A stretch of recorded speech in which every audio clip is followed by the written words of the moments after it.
Hi, I'm Louise Makin. I'm Content Director for Local World Newspapers, of which the Bristol Post is part.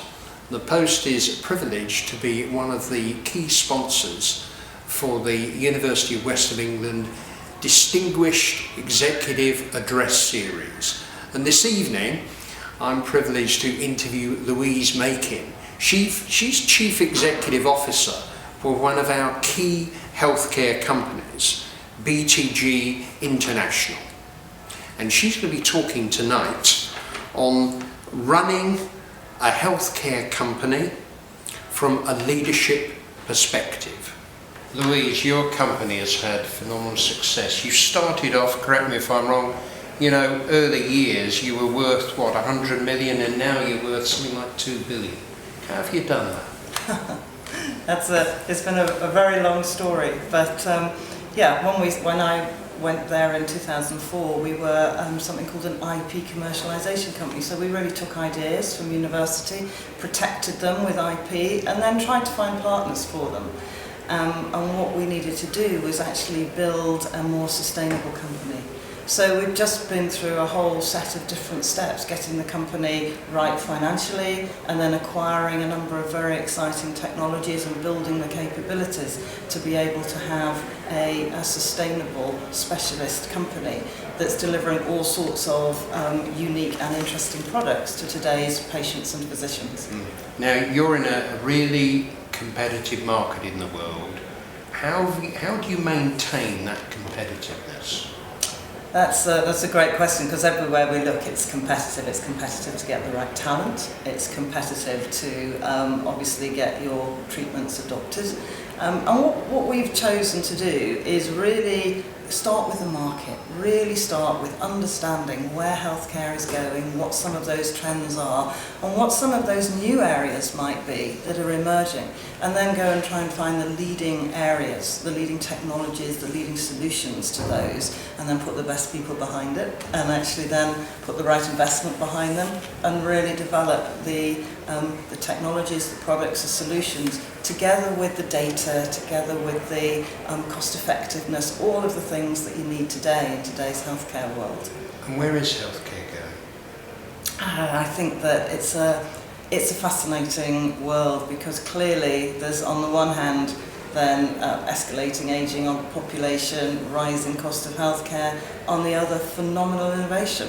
And it's the innovation that's going to be the solution. Now, your innovation is based on research, and you're talking tonight at the special address sponsored by UWE. How important is university research to you, and links with universities like UWE? I think to us particularly, it's a couple of steps back. But in terms of for the health of the overall healthcare system, if you go back to my premise that it's going to be innovation, it's going to be breakthroughs that really allow us to start solving that conundrum, then that research is done in universities. And what's important is the translation of that research into something that could be a product, and then something that could then be taken to market, as I say, with all of the attributes needed. And so it's fundamental. Yeah. And have we got enough links, do you think, in the UK with universities like UWE? I think that a lot of my work is done in the US. That's the major market for healthcare. And I spend a lot of time in the US. And if I was to draw the comparison, then I would say that the whole system of early stage research, early stage funding, risk-minded investors, commercially minded researchers is a lot more developed in the US. So we may well have enough researchers, but have we got the right links? Have we really got all of those pieces that you need? And clearly the results would say that no, we haven't, because we haven't got the successful biotech companies at scale that you've got in the States. Yeah. Does that need more government support, money? I think it's a combination. I think that it's all about bringing people together. It's all about and getting people to understand that you need all the pieces. You need the research, you need the commercial application, you need the risk-minded investment. But you've all got to be working for the same goal. And so I think it's whether it's money, whether it's facilitation, I think bringing people together in hubs is one of the things that the US has done really well, and that does have benefit, I'm sure. Isn't it sad we can't do that?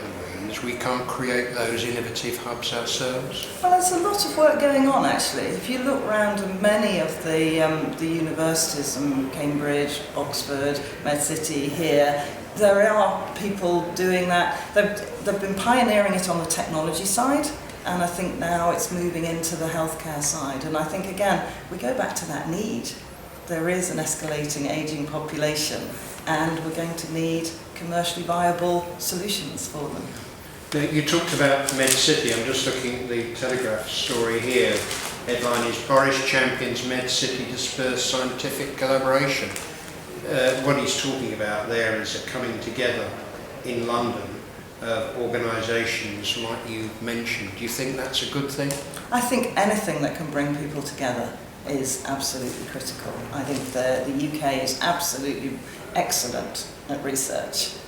Many of the good inventions came out of UK research. In fact, that was the origin of BTG. Many years ago, it was there to commercialise research out of UK universities.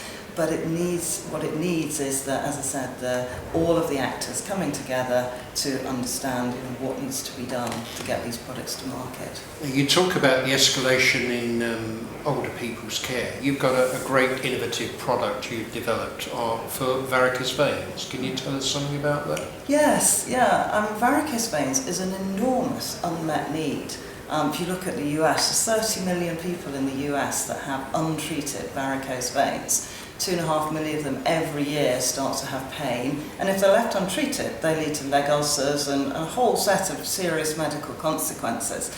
And what's been the need has been a treatment that's acceptable for the patients. So we've tried surgery, and there are treatments out there, and you can burn the veins out. What we've been able to do is develop a treatment that is transformational for the patient. It's a simple injection, it's a highly engineered microfoam that is able to, in a 20-minute sitting, treat the whole leg. We're just, it's been through a very long journey with the regulators in the US, and I'm delighted to say that we got it approved in the US at the end of last year. So we're just on the point of rolling it out to a number of physicians to start the launch process. So it's very exciting. And who had that idea? That was originally, a very long time ago, came from a Spanish surgeon. And he pioneered the use of the foam. And in BTG's old model, we used to bring in early stage ideas like that. And this was one that was very different in that we said we could make a product ourselves. Normally we'd do a little bit of work in the old days prior to me, and then pass it on to a big guy. But this one we said we would do that, and it needed an awful lot of work to get something that was medically able to be approved. So safe, efficacious, repeatable, sterile, all the things that you need to do. And here we are many years later with that product coming to fruition. And how do you manage to finance all that research, all that time, all those women hours to come to a position you are now? Well, that's all about being a sustainable business, and the truth of it was that when I went to BTG, that was the question. It wasn't sustainable, and what we needed to do was find a business model that was sustainable. And it's all about, as ever, it's about making choices.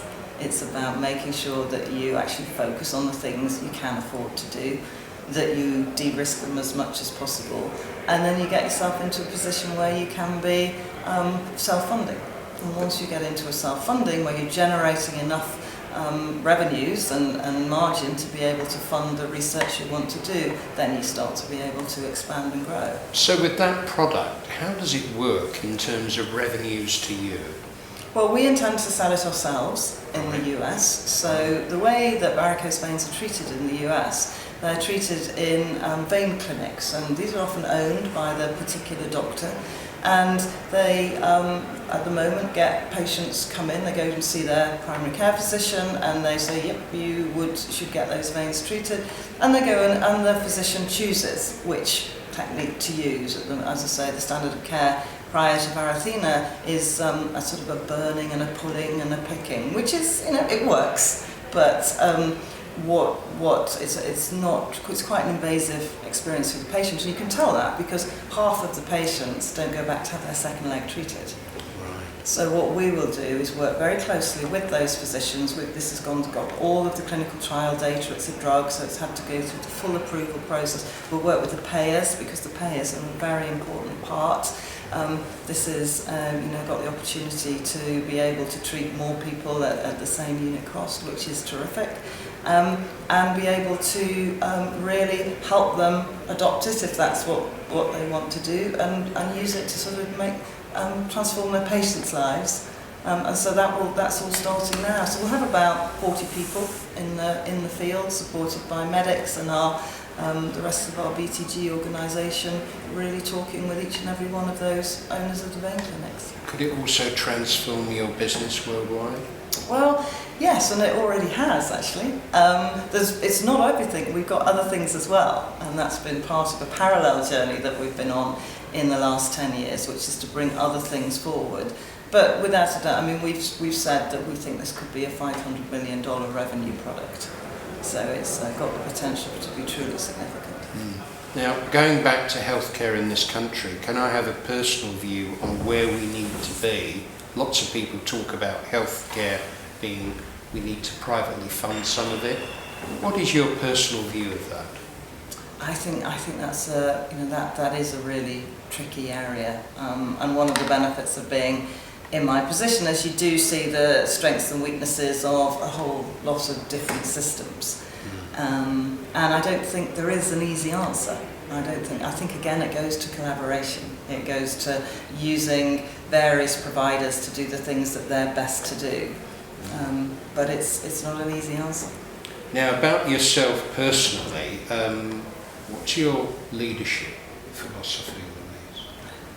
It's all about people. I mean, the one message you learn time and time again, particularly sort of going on the journey that we're currently on, is that yes, you can choose the smart places to play, you can go and acquire the best products, but if you don't have people, the right people with the right attitude, working together, working absolutely for the best for the company at all times, and being prepared to really work together to work out what that is, then you'll not go as fast as you could. So I spend a huge amount of time with the people in the company, making sure they're the right people, coaching them, mentoring, and making sure that capability really, really takes us forward. And how do you get those right people? We do an awful lot of growing our own.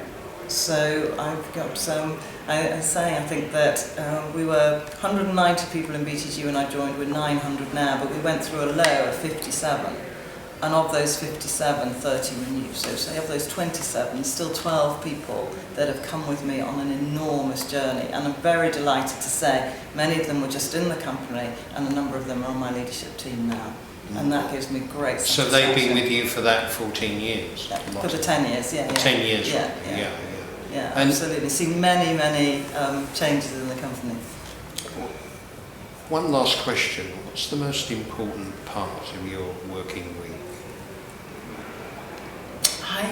It goes back to the answer to my last question. I do spend a lot of time with my top team, with people throughout the company, just making sure that listening, hearing what it's really like, not what I'd like to think it's like, but also really taking the opportunity to really talk about what we're doing, why we're doing it, and link their experiences to what we're trying to achieve.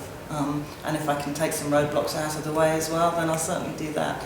And that to me is the most valuable thing I can do